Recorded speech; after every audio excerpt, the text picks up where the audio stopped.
এই যাইতেছি ফেরদৌস ভাই কাশফুলের বাগানে। দেখেন অনেক সুন্দর কাশফুলের গাছগুলা হয়েছে, বৃষ্টি পেয়ে আরও তরতাজা হয়েছে।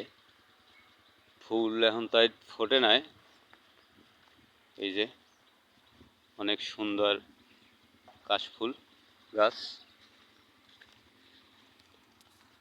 ভালোই লাগে। এই যে দেখেন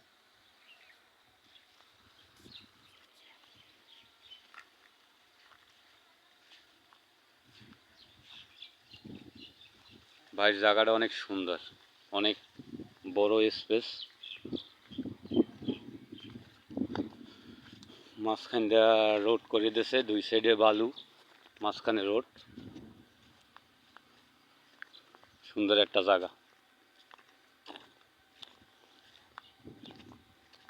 সাকিব ল